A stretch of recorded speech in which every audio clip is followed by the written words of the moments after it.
సమయంలో మన మధ్యలోకి గజ్వేల్ ప్రాంతంలో నుంచి సునీల్ బ్రదర్ మన మధ్యలోకి వచ్చారు. గట్టిగా ఒకసారి చెప్పండి కూడా. ఇది వరకు స్వరాజన్న గారు అద్భుతమైన వర్తమానాలు మనకు అందించారు. దేవుని నామానికి స్తోత్రం. అదే రకంగా దూర ప్రాంతం నుంచి నోవాపాల్ బ్రదర్ గారు కూడా మన మధ్యలోకి రావడం చాలా సంతోషకరం. సో ఈ ప్రాముఖ్యమైన సమయంలో ఇది మనం దర్శించడం రెండోసారి బ్రదర్స్ వాళ్ళు. సో ముఖ్యంగా ఏ రీతిగా మా మధ్యలో సంబంధం ఏర్పడుతూ వచ్చింది, కొన్ని మాటలు కొద్ది నిమిషాలు మనం వింటాం ఆ సాక్ష్యాన్ని. బ్రదర్ సునీల్ బ్రదర్, సో నేను తను మెదక్లోని గజ్వేల్ అనే ఊర్లో, ఆ ప్రాంతంలో మండలంలో, అక్కడ ఒకటి పాలిటెక్నిక్ కాలేజీలో మీ ఇద్దరం చదువుకునేవాళ్ళం. సో అప్పుడు నేను 2009వ సంవత్సరంలో అక్కడికి వెళ్తే, సో ప్రాంతానికి వెళ్ళినప్పుడు అక్కడ నేను మెకానికల్ ఇంజనీరింగ్ చదువుతూ ఉండేది. నాకు జూనియర్గా బ్రదర్ అక్కడికి వచ్చాడు. నేను 1 సంవత్సరం సీనియర్ కొట్టి. ఆ తర్వాత వచ్చిన తర్వాతకి కొంతకాలం గడిచిన తర్వాత జరుగుతూ వచ్చింది. బ్రదర్ వచ్చి రావడంతోనే మా హాస్టల్లో పాలిటెక్నిక్ కాలేజ్లో, అది రెసిడెన్షియల్, సో రావడంతోనే అద్భుతమైన మార్పును నేను చదువుకునే పాలిటెక్నిక్ కాలేజీలో చేస్తూ వచ్చినాడు. అక్కడ ఎంపీసీ అనేది ఒకటి ఉండేది, మైక్రో ట్రేడ్ సెల్ అనేది. ప్రతిరోజు ఉదయం రాత్రి 7 గంటలకు ప్రారంభించేవాళ్ళు. 7 గంటలకు ప్రారంభించేదానికి నాయకత్వం వహించేవాడు బ్రదర్, మీరు సీనియర్లనే. సో అప్పుడు ఇంత అవగాహన దేవుని మీద ఉండకపోయేది. నేను కూడా చాలాసార్లు సినిమాలకు తెలియకుండా వెళ్ళేవాడిని, చాలాసార్లు ప్రార్థనకు వెళ్ళకుండా. సో ఆ రీతిగా బ్రదర్ ప్రారంభిస్తూ వచ్చినాడు. సో ప్రారంభిస్తూ వచ్చిన 3 సంవత్సరంలో తను ఉన్నంత కాలం 3 సంవత్సరాలు కంటిన్యూస్ గా రాత్రి 7 గంటలకు ఎంపీసీ మైక్రో ట్రేడ్ సెల్ జరుగుతూ వచ్చేది. అదే రకంగా ఉదయం 4 గంటలకు కూడా 4 గంటల నుంచి 5 గంటల వరకు 3 సంవత్సరాలు కంటిన్యూస్ గా ముఖాల మీద ఉండి ప్రార్థన చేయించేవాడు. సో చాలా మంది పిల్లలు వచ్చేవారు, వాళ్ళందరూ పాల్గొంటూ వచ్చినారు. చాలా మంది ఆత్మీయంగా మేలుకుంటూ వచ్చేవారు. హాస్టల్ ఎట్లుండేదంటే భయంకరంగా ఉండేది. ఇంజనీరింగ్ కాలేజ్ అంటే ఎట్లుంటది, భయంకరంగా ఉండేది. సో బ్రదర్ రాకముందు ఒక రకంగా ఉండేది హాస్టల్ పరిస్థితి, వచ్చిన తర్వాత గొప్ప రివైవల్ దేవుడు సృష్టిస్తూ వచ్చిన. గట్టిగా చెప్పాలి కదా. దేవుడు దాదాపు 11 సంవత్సరాల క్రితంలోనే దేవుడు అత్యంత అద్భుతంగా దేవుని ఆత్మ చేత నింపబడి అనేకులు, అప్పుడున్న బ్రదర్స్ క్లాస్మేట్స్ అందరూ చాలా మంది సేవకులుగా మారిపోతూ వచ్చినారు. తిరిగి 11 సంవత్సరాల తర్వాత మళ్ళీ బ్రదర్ని కలుసుకోవడానికి మళ్ళీ సేమ్ ఇద్దరు ఖర్చులు ఉండడం చాలా గొప్ప విషయము. సో అన్నగారు అది ఆ టైంలో ప్రార్థన చేస్తూ వచ్చినారు. సో ప్రార్థన ద్వారా నేను కూడా ప్రెస్ చేసి ఆశీర్వపడుతూ వచ్చినాను. ఆ ప్రార్థన ఫలితంగా నేను కూడా ఇప్పుడు సేవకుడిగా మారిపోతూ వచ్చినాడు దేవుడు అద్భుతమైన రీతిలో. అంతేకాకుండా సో ఆ కాలంలోనే 10-11 సంవత్సరాల క్రితంలోనే నన్ను చాలా మంది బ్యాచ్ని, ఒక 10-15 మందిని చాలా ప్రాంతాలకు, ఓఫీర్ గారి దగ్గర కానీ, థామస్ గారి దగ్గర కానీ, సో అక్కడ మమ్మల్ని ఆత్మీయంగా బలపరచడం కొరకు ప్రవీణ్ గారి దగ్గరికి, అనేకమైన ప్రాంతాలకు అప్పుడే మమ్మల్ని స్వార్థ నిమిత్తమై మమ్మల్ని బలపరచడం కొరకై, అనేకమైన విషయాలు మేము ఉజ్జీవింపడడం కొరకై తన సొంత డబ్బులు ఖర్చు పెట్టుకొని చాలా ప్రాంతాల్లో తిప్పి మమ్మల్ని ఆ రీతిగా ఉద్యోగులకు తీసుకొచ్చాడు, దేవుని వెలుగులోకి నడిపించాడు. ముఖ్యంగా ఈ రకంగా సో ఆ యవన కాలంలోనే, ఆ చిన్నతనంలోనే అంత పట్టుదల కలిగి ప్రయాసపడి తనకున్న అంత ఆసక్తిని బట్టి మమ్మల్ని దేవుని పరిధిలో నడిపించడానికి, దేవుని యొక్క ఆ సమయంలో యవనస్తులంగా మాకు అంత అవగాహన లేనప్పుడు కూడా, అంత మెచ్యూరిటీ లేని కాలంలో సో బ్రదర్ గారు దేవుడు మా మధ్యలో పంపించి సో అనేక విషయాల్లో దేవుడి గురించి అవగాహన రావడానికి కారకులుగా దేవుడు అతనికి మార్చుతూ వచ్చినాడు. సో ఈ రోజు నేను కొంచెం అప్పుడున్న బేస్ని బట్టి దేవుడు కొంత జ్ఞానాన్ని ఆ కాలంలో అనుగ్రహిస్తూ వచ్చినాడు. సో తను పడిన కష్టము ప్రయాసం వ్యర్థంగా పోలేదు. నేను కూడా దేవుని సేవకుడు నిలబడుతూ వచ్చినాడు.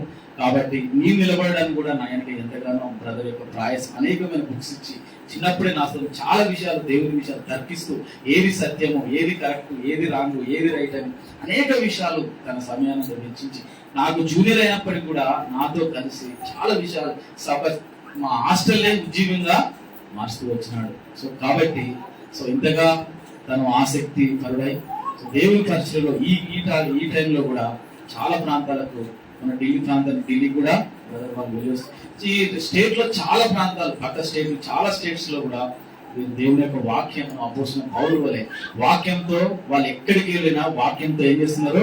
ప్రజలను, సంఘాలను నింపుతున్నారు. అందుని బట్టి దేవుని నామానికి స్తోత్రం కలుగును గాక. హల్లెలూయా, హల్లెలూయా. మనం కూడా ఉదయకాలం ప్రార్థన పెట్టుకున్నాం, 3 నెలలు పెట్టుకున్నాం. వెంటనే ఏమైంది? అందరూ డ్రాప్ అయిపోయారు. కానీ ఆ 11 ఏళ్ల కాలంలోనే 3 సంవత్సరాలు ఒక్క రోజు కూడా ఫెయిల్ కాకుండా నడిపిస్తూ వచ్చినారంటే దేవుని పట్ల ఎంత భారం, ఆసక్తి కలిగి ఆ కాలంలోనే, యవన కాలంలో జరిగిస్తూ వచ్చింటారు. చాలా అది మామూలు విషయము.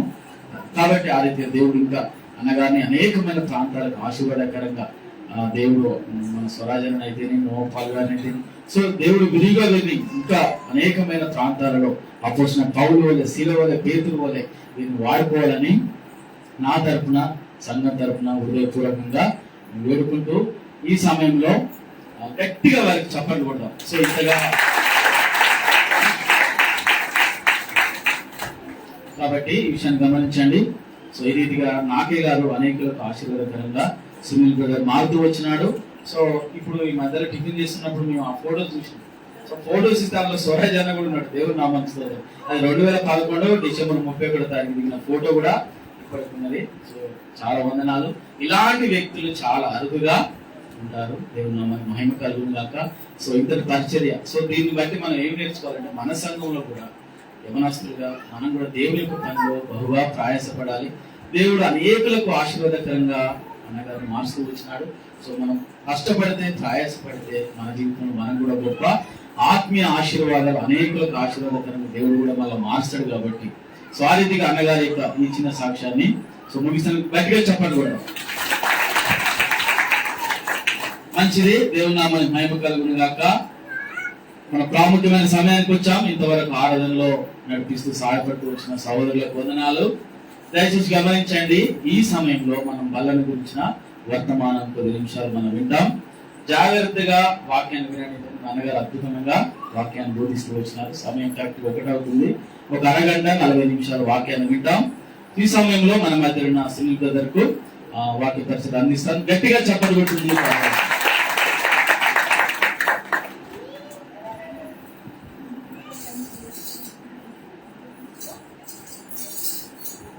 దేవునామానికి మహిమ కలుగును గాక. దైవజనులు పాస్టర్ యాకస్వామికి ప్రత్యేకమైనటువంటి వందనాలు తెలియజేస్తూ ఉంటున్నాను. నా గురించి చాలా మంచి మాటలు చెప్పారు.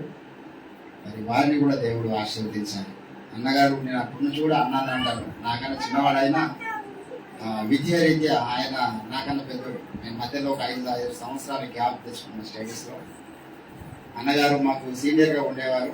అప్పటి నుంచి కూడా చాలా యథార్థవంతుడు, స్నేహశీలి, మరి చాలా ప్రేమ గలవాడు. వెంకటేశ్వర అంటే మేము చిన్నవాళ్ళం, అసలు జూనియర్ అయినప్పటికీ నాకు ఎంతో గౌరవిస్తూ, మరి ఆత్మీయ బంధాన్ని బట్టి మరి దేవుని యొక్క అభిషేకం ఈ వ్యక్తి మీద ఉన్నది అనేటువంటి కోణంలో అన్నగారు నాకు అప్పటి నుంచి కూడా చాలా గౌరవిస్తూ, మరి సీనియర్స్ అంతా కూడా నాతో పాటు అన్నగారు చెప్పినట్టుగా చాలా స్థలాల్లో మేము పరిచయలో 2011, 12 ప్రాంతంలో దేవుని యొక్క పరిచయం తిరగడానికి దేవుడు చూపించాను. హల్లెలూయా.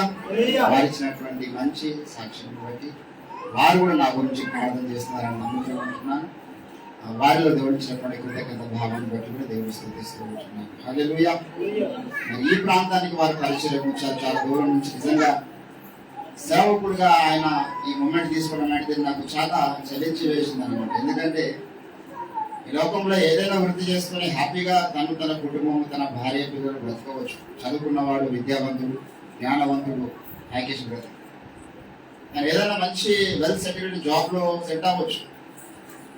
కానీ దేవుడు తనను ప్రేరేపించి ఈ కష్టాల కొలిమిలో, పరిచయలో, ఈ మారుమూల ప్రాంతాలలో దేవుని కొరకు సాక్షిగా బ్రతకాలనే తీర్మానం అనేటటువంటిది అది ఆశామాష తీర్మానం కాదు. దేవుని బిడ్డలారా, దేవుని సేవ చేయడం అనేటటువంటిది చాలా కష్టాల కొలిమిలో ఉండేటటువంటి ప్రక్రియ. అది సుఖంతో కూడుకున్నటువంటి జీవితం కాదు. కాబట్టి అన్నగారు మరి సేవకు వారి మూమెంట్ తీసుకోవడం అనేటటువంటిది చాలా ఆనందానికి గురి చేసింది. వారి పరిచయం అయిన తర్వాత ఈ మధ్య కాలంలో నేను మర్చిపోలేకపోయాను. వారు చేస్తున్న ప్రయాస, సేవ ఈ ప్రాంతంలో తన సతీమణి మరి వారికి సేవలోనే దేవుడి దగ్గర పిల్లల్ని ఇవ్వడం, ఈ మారుమూల ప్రాంతాలలో నమ్మకమైనటువంటి దేవుని దాసుడిగా మీ అందరి ఆశీర్వాదంతో, మీ అందరి ప్రార్థన సహకారంతో, మీ అందరి ఇస్తున్నటువంటి ప్రోత్సాహాన్ని బట్టి ఈ మారుమూల ప్రాంతాల్లో ఆయన దేవుని సేవలు వాడబడడానికి దేవుడు ఇచ్చినటువంటి ఆ కృపను బట్టి దేవుని ఎంతగానో స్తుతిస్తూ ఉన్నాను. హల్లెలూయా. మరి వాగులు ఎన్నైనా ఏరొకటే అంటారు. సో సంఘాలు వేరు వేరైనా, సేవకులు వేరు వేరైనా అందరూ క్రీస్తునే ప్రకటిస్తారు.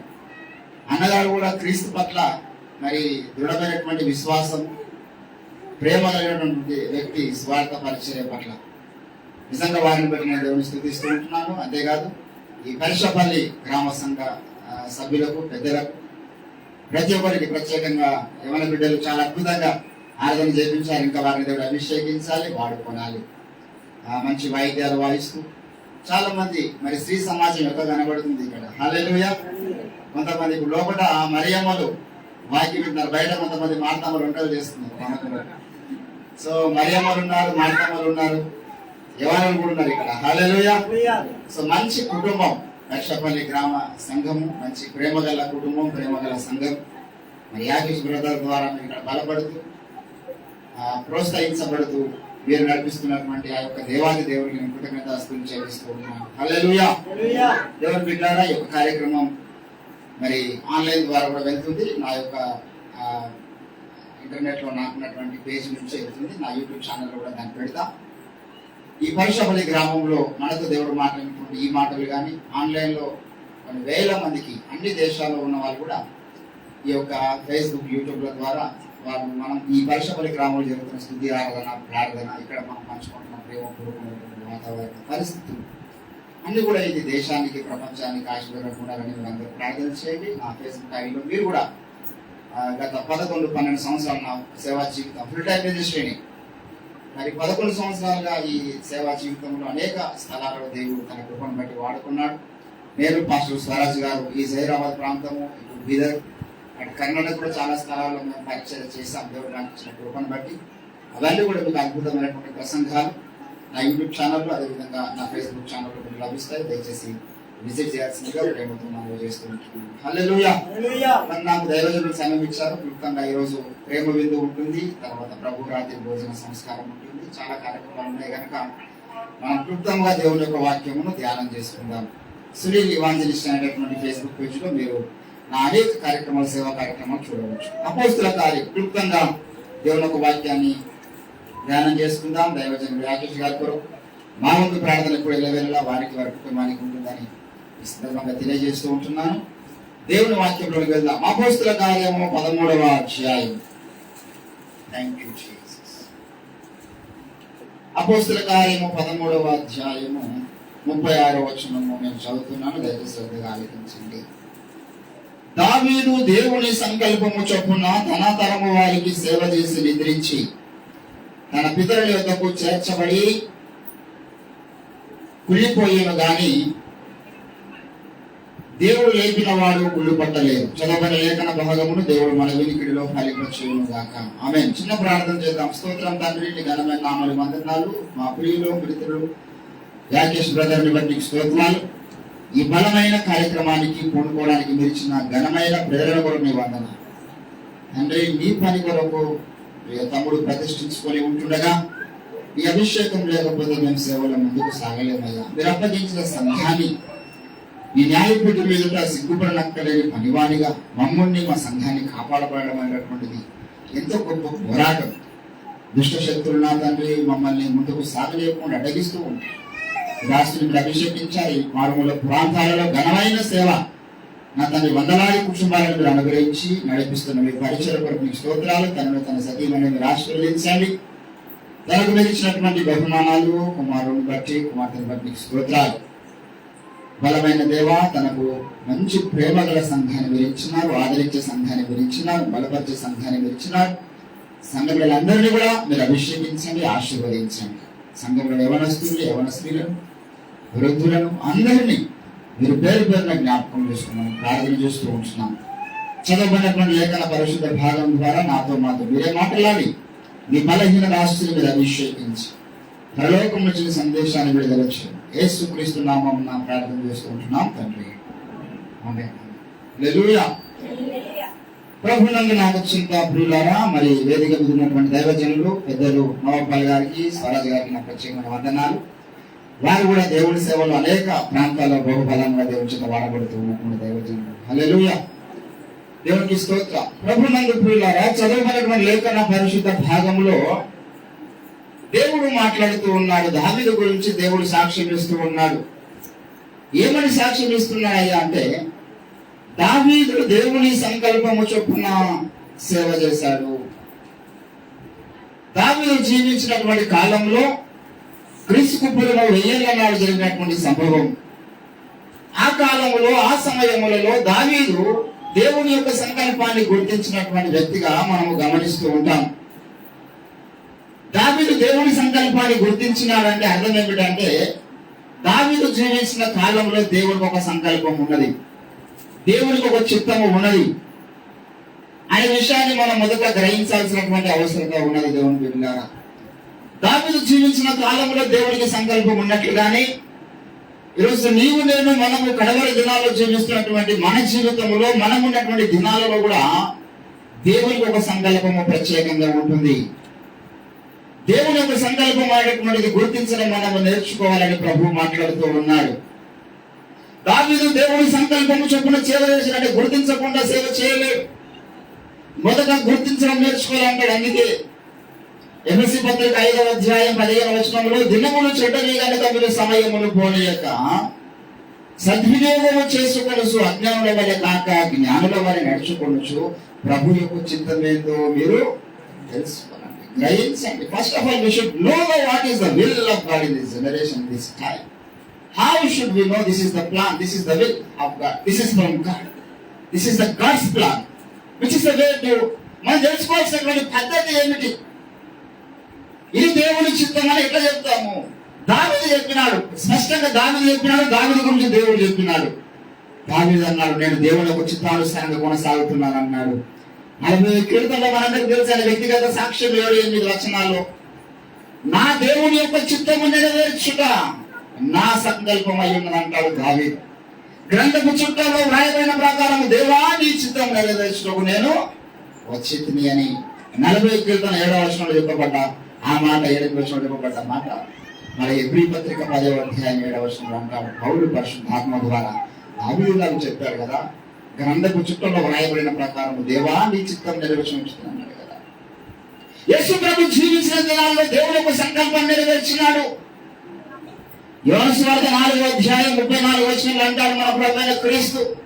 ఏమంటాడు తెలుసా? శిష్యులు అడిగారు, ప్రభువా నువ్వు భోజనం చేయవా అని అంటారు. అదే బాబు, మీకు తెలియనటువంటి ఆహారం నాకుంది. ఏదాహారము? నా దేవుని యొక్క చిత్తం నెరవేర్చుట, ఆయన పని తుదముట్టించు నాకు భోజనము, నాకు పానం.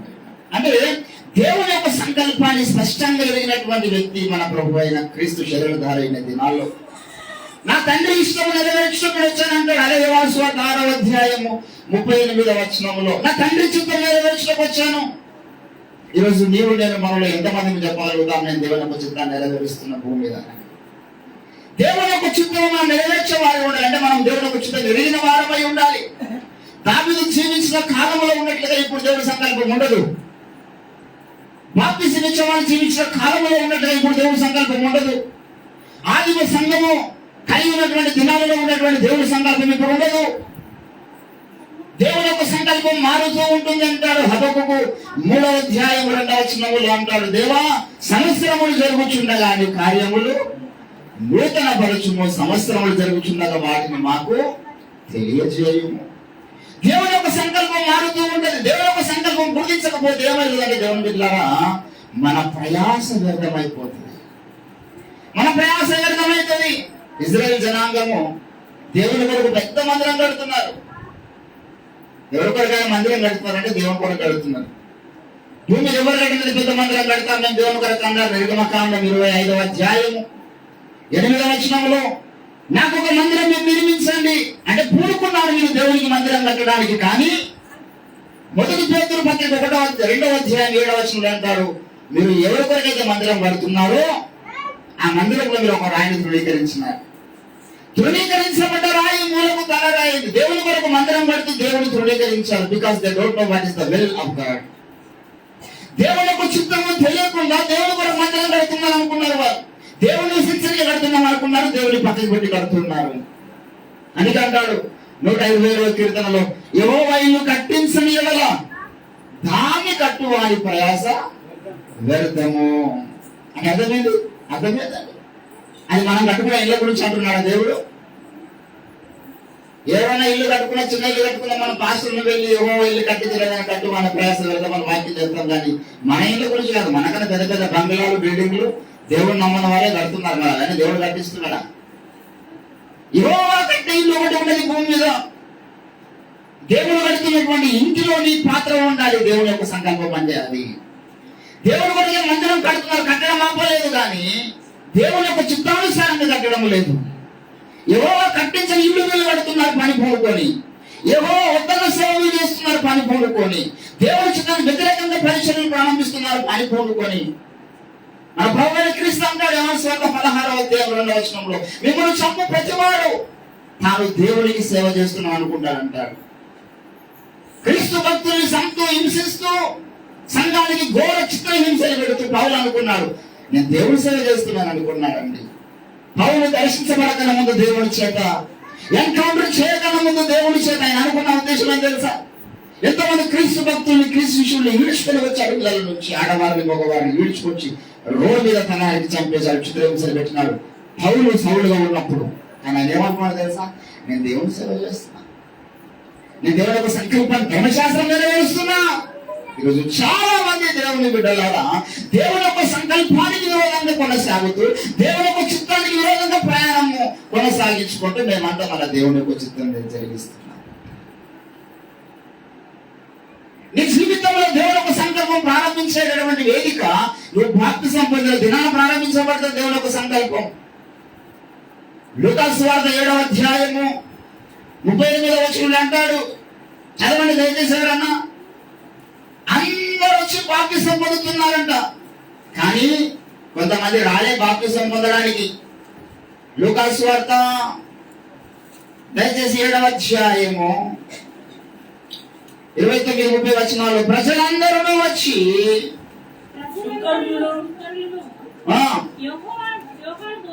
యోహాను బోధ విని అతడిచ్చిన బాప్తిసము పొందిన వారై ఒప్పుకొనిది గాని అతని చేత బాప్తిసము పొందక తమ విషయమైన ఆ దేవుని సంకల్పాన్ని ఫస్ట్ స్టెప్ లోనే దేవుని చిత్రం నాకు వద్దుకుంటున్నారు చాలా మంది.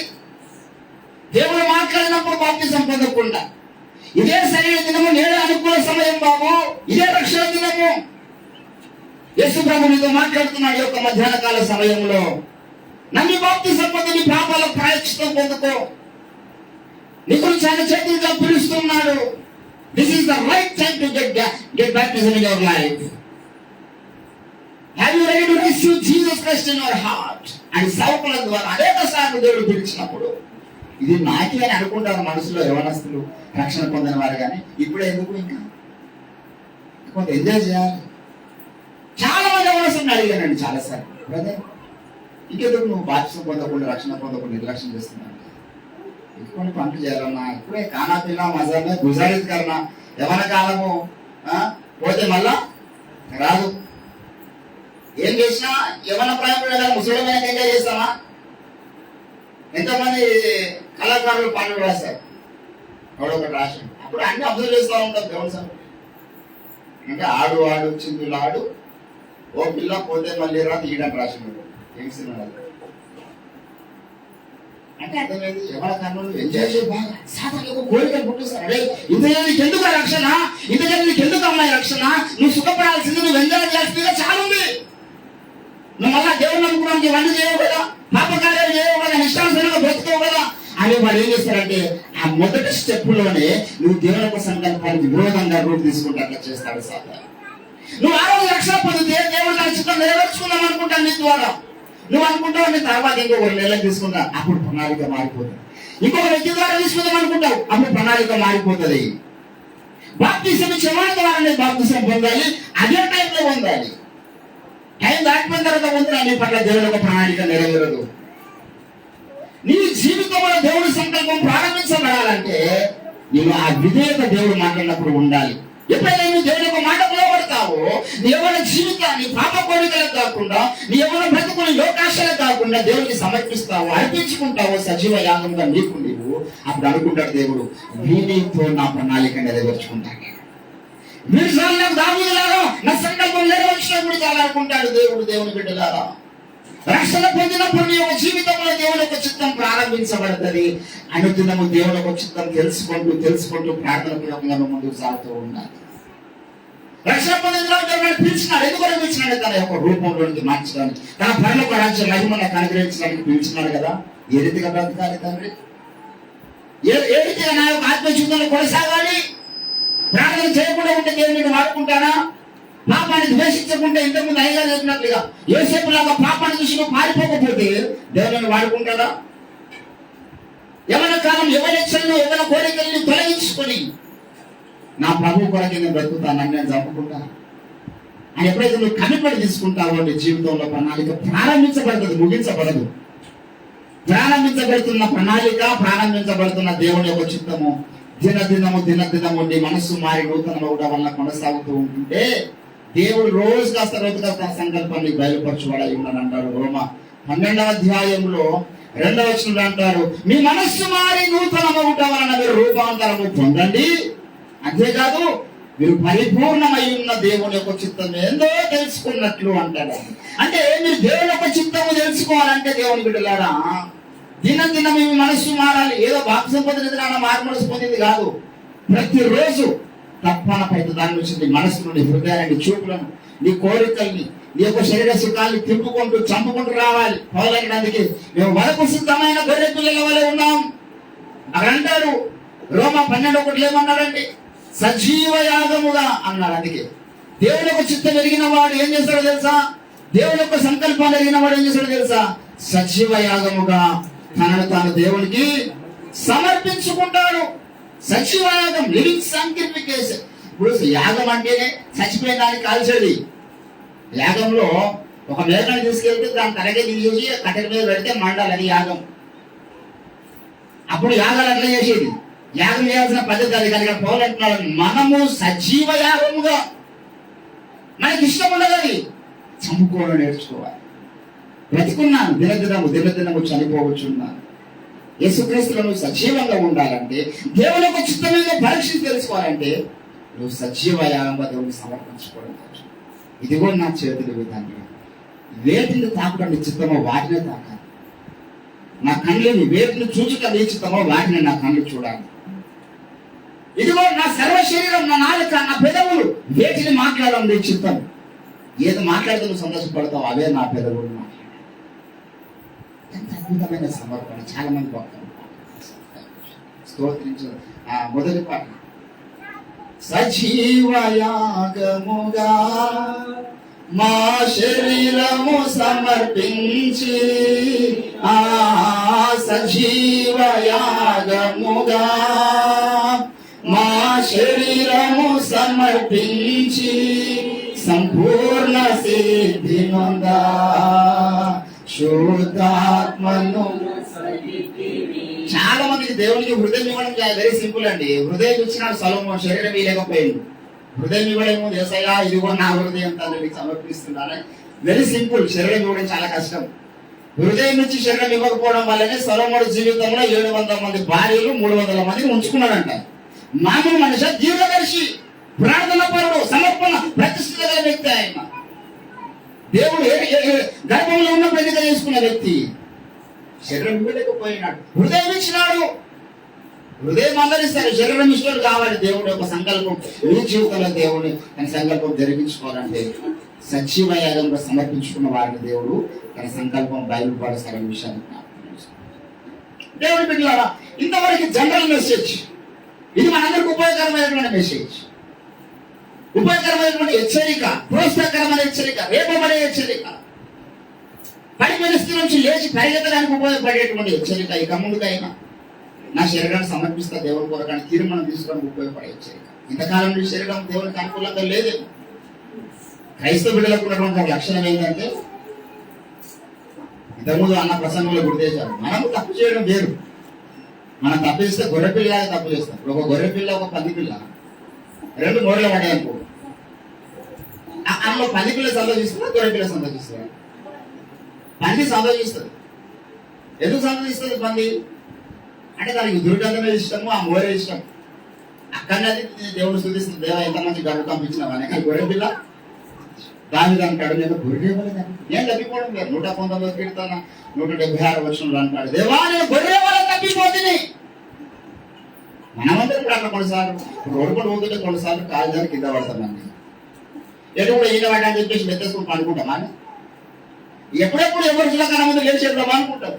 క్రైస్తవ జీవితంలో విశ్వాసాల ద్వారా కూడా కొన్ని జరగరాని కార్యాలు జరిగినప్పుడు మన పక్షంలో ఉత్తరవాదు ఉన్నాడు. ఆయన ప్రోత్సహించి వెంటనే మళ్ళా పరిశుద్ధాత్మ చేత నీకు నూతన ప్రేరణ, నూతన హెచ్చరిక, నూతన గద్దెప్పించి మరణం లేచి పరిగెత్తే విధంగా చేయటం శక్తిమంతుడు.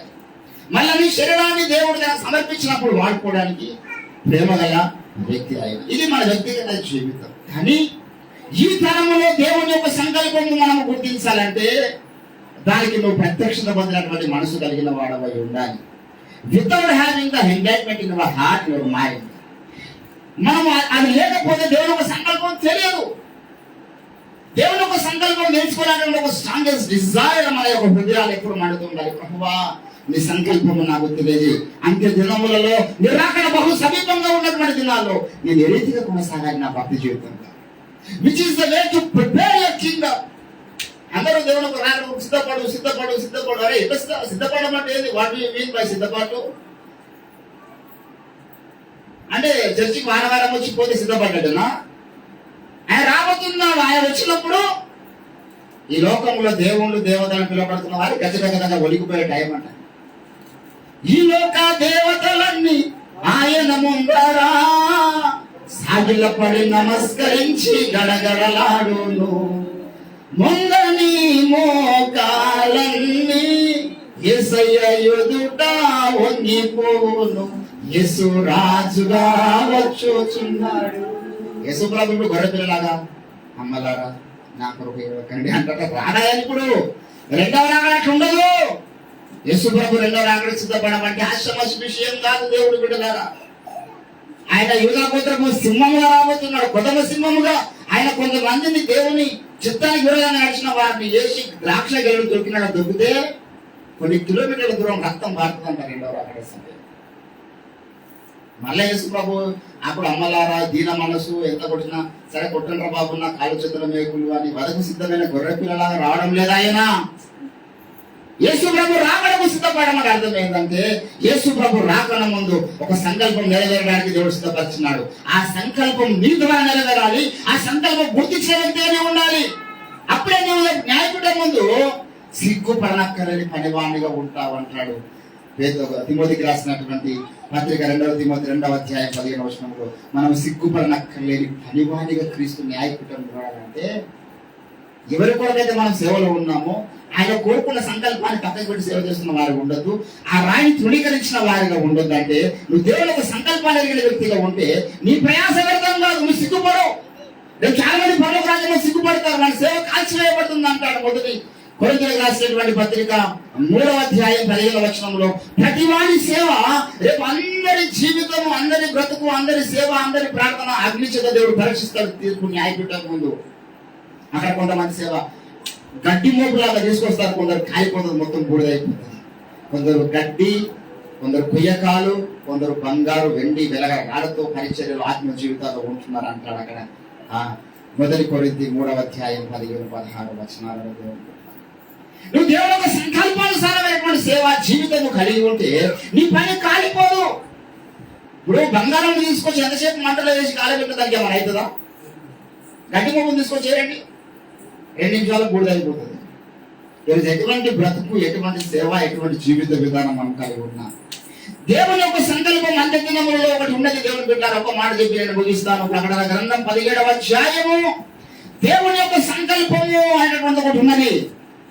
ఈ సంకల్పము కొరకు, ఆ చిత్తము నెరవేర్పు కొరకు నువ్వు సిద్ధపడాలి. అప్పుడు నువ్వు దేవుని యొక్క సంకల్పానుసారమైన వ్యక్తిగా, దేవుని యొక్క సంకల్పారమైనటువంటి సేవ చేస్తున్న వాడిగా నువ్వు ఉంటావని ప్రభు మాట్లాడుతూ ఉన్నాడు. ప్రకటన గ్రంథం 17వ అధ్యాయము 17వ వచనము చదవండి. దేవుని మాటలు నెరవేరు వరకు వారు ఏకాభిప్రాయము గలవారై ఆ ఆ మృగమునకు అప్పగింతురు. తన సంకల్పము కొనసాగించినట్లు ఆ దేవుడు వారికి బుద్ధి ఏం కొనసాగించడం చెప్పండి. దేవుని సంకల్పం. ఏంటి దేవుని సంకల్పం? అక్కడ ఏంటి దేవుని యొక్క సంకల్పము? దేవుని మాటలు నెరవేరు వరకు వారు ఏకాభిప్రాయము గలవారు. ఎవరు వీళ్ళంతా? ఏంటండి 13వ వచనం గమనించండి. ఆ 10 కొమ్ములు అంటారు. నీవు చూసిన ఆ 10 కొమ్ములు 12వ వచనం. నీవు చూసిన ఆ 10 కొమ్ములు 10 మంది రాజులు. వారి వరకు రాజ్యమును పొందలేదు గాని ఒక గడియ క్రూర మృగముతో కూడా అధికారము పొందుదురు. వీరు ఏకాభిప్రాయము గలవారై తమ బలమును ఆ మృగం, ఒక క్రూర మృగం రాబోతుంది భూలోకం మీదకి. ఆ క్రూర మృగంకు అధికారం ఉంది, రాజ్యం ఉంది.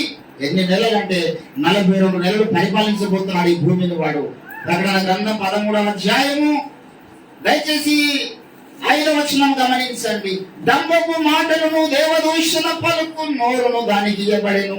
మరియు 42 నెలలు గుర్తుపెట్టుకోవాలి ఈ విషయాన్ని. 3 సంవత్సరముల 6 నెలలు ఈ భూలోకానికి ఒక క్రూర నియంత, క్రూర రాజు వచ్చి పరిపాలించబోతున్నాడు. రాకడ వరకు సిద్ధపడమని అర్థం ఏంటంటే వాడిని ఎదుర్కోవడానికి సిద్ధపడడం అని అర్థం. వాడిని ఎదుర్కోలేని వాడు ఎత్తబడడు. వాడి పరిపాలనలో 666 ముద్ర వేసుకొని ఎంతో మంది నరకపాత్రులు అయిపోయేటటువంటి టైం అది. ఏర్పరచబడిన వారు మోసపోయే టైం అది. నువ్వు రాకడకు సిద్ధపడమని అర్థం ఏంటంటే మనం అంతా గాలి ఎగిరిపోతాము, మేఘాల మీద వెళ్ళిపోతాము. ఇది కాదు సిద్ధపాటు. యేసు ప్రభు రాకడ ముందు భూలోకానికి నెరవేరవలసినటువంటి సంకల్పం ఉంది భూమి మీద. అబద్ధ క్రీస్తు రావాలి భూలోకానికి. వాడికి 10 మంది రాజులు కలిసి 10 మంది దేశాలు 10 దేశాలు ఏమైనటువంటి ప్రభుత్వమైతే నెక్స్ట్ అప్రోచ్ బైబిల్ శైలిలో దైవజనుడు దాని మీద విశేషమైన అనుభవం కలిగినటువంటి దైవజనుడు పాస్టర్ స్వరాజ్ గారు చాలా విపులంగా మీకు ఆయన వివరిస్తారు. 10 రాజ్యాలు ఏ దేశాలు ఇప్పుడు మనం చెప్పుకున్న ఇరాక్, రష్యా, ఏ దేశాలు 10 రాజ్యాలు కలిసి ఇజ్రాయెల్ మీదకి ఎరితిగా దండెత్తబోతున్నాయి. ఏ ప్రభు రాకడకు మార్గము సరళం చేయబడుతూ ఉంది. వీరందరూ ఏకాభిప్రాయం కలిగి వారికి అధికారం అప్పగిస్తే 42 నెలలు వాడు హింసిస్తాడు దేవుని యొక్క భక్తులను అని అంటారు అక్కడ 7వ వచనంలో. మరియు పరిశుద్ధులతో యుద్ధము చేయను, వారిని జయింపును, దానికి అధికారం ఇవ్వబడను, దానికి అధికారం ఇవ్వను. ఎవడు వీడు అంటే ఆదికాండం 3వ అధ్యాయం 15వ వచనంలో వాగ్దానం చేశాడు కదా, నీ సంతానమునకును ఆమె సంతానముకు వైరము కలగజేస్తాను సర్పమా. ఆ యుద్ధం రాబోతుంది మన ముందు. నీ సంతానమా, నీకును ఆమెకును, నీ సంతానమును ఆమె. 2 సంతానాలు ఉన్నాయి, 2 వ్యక్తులు ఉన్నారు అక్కడ. మొదటి వ్యక్తి మనందరికీ తెలుసు. ఇప్పుడు నీకును అంటే సర్పముకు, నీ సంతానము ఆమె సంతానం అన్నాడు. అంటే యేసుక్రీస్తుకును అపవాదికి వాని సంతానముకును క్రీస్తు సంతానముకు వైరం కలగబోతున్నది. దేవుడు చెప్పారా, ఆ యుద్ధం మన ద్వారా జరుగుతుంది. అప్పుడు క్రీస్తుతో మనం అందరం యుద్ధం చేయాలి. వాడు ఘోర శ్రమలు పెట్టబోతున్నాడు సంఘానికి. మీరు ప్రార్థన చేసుకుంటారా? సరే చేసుకోండి. 620 ముద్ర వేసుకుంటే చేసుకుంటే అంటాడు. మీకు రేషన్ బియ్యం కావాలన్నా 620 ముద్ర వేసుకోండి. మీకు డబ్బులు కావాలన్నా మొన్ననే ఏటీఎంలో మన అనుమతి లేదు, మనకు డబ్బు 2000 కంటే ఎక్కువ రాలి. డిమానిటైజేషన్ చేసినప్పుడు మనని బీజేపీ ప్రభుత్వంలో మన డబ్బులు మనకే రాలేవు. ఆధార్ కార్డు లింక్ లేకపోతే డబ్బులు రాలేవు. రేపు అబద్ధ క్రీస్తు వస్తున్నాడు. మరికొద్ది రోజుల్లో జరగబోయే విషయం ప్రభువు నాకు స్పష్టంగా ఈ విషయం మీతో మాట్లాడమని చెప్పాడు ఈరోజు. How many of you ready to prepare to receive the anti Christ? వాడిని ఎదుర్కోవడానికి ఎంతమంది సిద్ధంగా ఉన్నారు? ఒకటి కాదు, అభిషేకం కావాలి, ప్రార్థన జీవితం కావాలి. వాడు అన్నం పెట్టకపోయినా వాడి ముద్ర మాత్రం వేసుకోము, వాడిని ఎదిరిస్తాం. మేము అడవుల్లో ఉంటాం, సొరంగాల్లో ఉంటాం ప్రవక్తల్లాగా, కానీ వాడిని ముద్ర వేసుకోం, వాడి మాట విన్నాం, వాడి ప్రతిమకు నమస్కారము చేయమని శద్రక్, మేషక్, అబేద్నెగోల వలె దానియేలు వలె మనం ఉండాలి. అంతే దినాల్లో దేవుని బిడ్డలారా, ఎందుకంటే ఇది నెరవేరవలసినటువంటి సంకల్పము అంతే దినాల్లో. ఈరోజు ఏ సంకల్పం పెరిగిన వారికి మన ఆత్మీయంతో మనం ముందుకు సాగుతున్నాం. ధృవీకరిస్తున్నామా దేవుని యొక్క సంకల్పాన్ని? ఎంత ప్రయాసపడ్డా రేపు కాలిపోయేసేయాలని మనం నరకంలో వెళ్తామని కాదు. నరకంలో ఎవడు యేసు ప్రభు నా దేవుడు నా రక్షకుడు అని నమ్మి బాప్తిసం పొంది యేసు రక్తంలో కడుక్కున్న ఎవరు నరకానికి వెళ్ళాడు. ఇది వాగ్దానం. నరకంలో పడరు కానీ రేపు పరలోక రాజ్యంలో సిగ్గుపడే స్థితిలో ఉంటారు. అందుకే సంఘానికి అపోస్తలులు పౌలు పేతురు వీళ్ళంతా ఏం నేర్పించారు తెలుసా? అపోస్తల కార్యము 16వ అధ్యాయం 22 వచనం అంటారు, మనము అనేక శ్రమలు అనుభవించి దేవుని రాజ్యంలో వెళ్ళాలి. సంగమా జాగ్రత్త పడండి, శ్రమలకు సిద్ధపడండి, సుఖాపేక్షను వీడండి అని హెచ్చరిక చేశారు మొదటి శతాబ్దంలో. మొదటి పేతురు పత్రిక 4వ అధ్యాయం 1వ వచనం అంటాడు, క్రీస్తు యేసులో కలిగిన ఈ మనస్సు ఏ మనసు అయ్యాది? క్రీస్తు శరీరం ఏ రీతిగా శ్రమ పడినో అట్టి మనస్సు మీరు ఆయనతో ధరించుకోనండి. ప్రకటన గ్రంథం 2వ అధ్యాయం 10వ వచనం అంటాడు, అంతము వరకు నమ్మకం ఉండు, అనేక శ్రమలు రాబోతున్నాయి. సంగమా ఎంతమంది సిద్ధపడ్డారండి శ్రమలు? దేవుడు ఒక సంకల్పం తెలియదు. మనకి ఎక్కడి నుంచి శ్రమలు వస్తాయండి? మన దేవుడు కాపాడతాడండి. మన శ్రమల పాలు అవుతుంటే దేవుడు చూసి తప్పిపోలేడండి, మనం హింసించలేడండి దేవుడు. అంటే మరి పౌరులు ఎందుకు తలకాయలు చంపుతుంటే దేవుడు చూస్తూ ఊరుకున్నాడు? పేతురును తల క్రిందగా సిలువ వేసినప్పుడు దేవుడు చూస్తూ ఊరుకున్నాడు? యేసయ్యను గోతులతో చేసినప్పుడు ఎందుకు దేవుడు చూస్తూ ఊరుకున్నాడు? శత్రుఘ్నకు అబద్ధకులకు సింహాల కోణంలో పడేసినప్పుడు, అగ్ని గంధకంలో గుండంలో పడేసినప్పుడు దేవుడు చూస్తూ ఎందుకు ఊరుకున్నాడు? ఈరోజు మన శ్రమ దేవుడు చూస్తూ ఊరుకోడా? చూస్తాడు దేవుడు. ఆ శ్రమల కొలుగులో అబద్ధ క్రీస్తు ద్వారా రాబోతున్నటువంటి మహాశ్రమల కాలంలో నా బిడ్డలుగా, నా రక్తం చేత కడగబడ్డ వారుగా వీళ్ళు ఏమాత్రం వారి యొక్క ప్రతిమకు నమస్కారం చేయరు, వాని ముద్ర వేసుకోవాలని దేవుడు మన మీద నమ్మకం పెట్టుకున్నాడు. దేవుడు హల్లెలూయా. ఎందుకంటే we should know the plan of God. నువ్వు దేవుడికి చిత్తం కలిగిన వ్యక్తివి, ఏ రీతిగా నువ్వు వాని ముద్ర వేసుకుంటావు, ఏ రీతిగా ప్రతిమకు నమస్కారం చేస్తావు? దేవుడి సంకల్పం ఎరగని వారు వాని మాయలో పడిపోతారు. దేవుడికి చిత్తం తెలియని వారు వారి యొక్క ప్రతిమకు నమస్కారం చేస్తారు, వారు ముద్ర వేసుకుంటారు. ఏమాత్రము ఇక there is no dispute at all. They were 100% entered into the hell. ఆ ముద్ర వేసుకున్న వారు నరకంలో పడతారని దేవుడు ఒక లేఖనం సాగిస్తుంది. దేవుడు వెళ్ళారా? ఈరోజు మనం అందరం కూడా ఎంతవరకు శ్రమల కొరకు సిద్ధపడుతున్న వారుగా ఉన్నాం. దేవుడు సంకల్పం తెలుసా? దావీదు జీవించిన కాలంలో దేవుడి సంకల్పం జరిగినటువంటి వ్యక్తిగా దావీదు బ్రతికినట్టుగా ఈరోజు ఇక్కడ ఉన్న మీరందరూ కూడా దావీదులు కావాలి అంటే దేవుడు ఒక సంకల్పం జరగాలి. అప్పుడే నువ్వు దేవునికి ప్రీతికరమైన జీవితం జీవిస్తావు. దేవుడి సంకల్పం జరిగేవాడు పాపం చేయడండి. దేవుడి సంకల్పం జరిగినవాడు పాపం చేయడు, అపవాదికి చోటు ఇవ్వడు. దుష్టుడు ఎన్ని కుతంత్రాలు చేసినా వాడిని ఎదిరించడం సాధన చేస్తారు. ప్రార్థన ద్వారా దుష్టుని కోటని బంధించడం సాధన చేస్తారు. 1,00,000 కోణాల సాధన శోధించిన కాక వారి యొక్క శోధనలకి ఏమాత్రం వంగిపోడు దేవుడి సంకల్పం జరిగినటువంటి చూసి మనం అందరం కూడా అనేక రీతిలో మనం ప్రార్థన చేస్తాం. కానీ దేవుడికి సంకల్పం జరగకుండా చేస్తున్నాం. నీ ప్రార్థన దైవ చిత్తానుసారమైనది కావాలంటాడు. మొదటి యోహాను పత్రిక 5వ అధ్యాయం 14వ వచనంలో అంటాడు, మనం ఆయన చిత్తానుసారం అయ్యేది అడిగిన. నువ్వు దేవునికి చిత్తం ఎరిగి ప్రార్థన చేయాలి. ఏ పడతావు అడగదు దేవుని దగ్గరకు వచ్చి. నువ్వే పని చేసేది దేవుని చిత్తమా కాదా నీకు అర్థం కాకపోతే దైవ సేవకులు కాదు. అయ్యా ఇలా వేదం అనుకుంటున్నా, ఇది దేవుని చిత్తమా కాదా నాకు ఒకసారి తెలిసి. నీకు ఎప్పటికీ అదేమైనా ఉండాలా? నువ్వు ఏది చేసినా ఇది దేవుని చిత్తమా? నేను ఈ మనిషిని కలవడం దేవుని చిత్తమా? ఈ స్థానానికి వెళ్ళడం దేవుని చిత్తమా? పలానా అబ్బాయిని పెళ్లి చేసుకోవడం దేవుని చిత్తమా? పలానా అమ్మాయిని పెళ్లి చేసుకోవడం దేవుని చిత్తమా? పలానా వారితో చుట్టూగా పెంచుకోవడం దేవుని చిత్తమా? ఏ అనుబంధాలు పెంచుకోవాలి, ఏ అనుబంధాలు పెంచుకోవాలి, నీకు ఆ గడిచి ఉండాలా? దేవుని సంకల్పంలో కొనసాగడం అంటే అంత ఆశామాషి విషయం కాదు. దేవుని బిడ్డలాగా ఎంతో మనం ఎదిరించాల్సింది ఉంటుంది. లోకానికి, సమాజానికి, దుష్ట శక్తులకు, భక్తులందరూ ఆయనకి ఎదిరించిన వాళ్ళే ఒంటరి వారు అయిపోయారు. కానీ దేవుడి సంకల్పం చేసుకోలే వాళ్ళు. అందరి చేత వెలివేయబడ్డాడు అబ్రహాం, అందరి చేత వెలివేయబడింది ఆయన సంఘం. కానీ దేవుడు ఒక సంకల్పం మాత్రం ధృవీకరించలేదు. ఈరోజు నీవు నేను మనమందరం దావీదు దేవుడి సంకల్పము చొప్పున సేవ చేసిన వాడిగా కనబడుతూ ఉన్నాడు.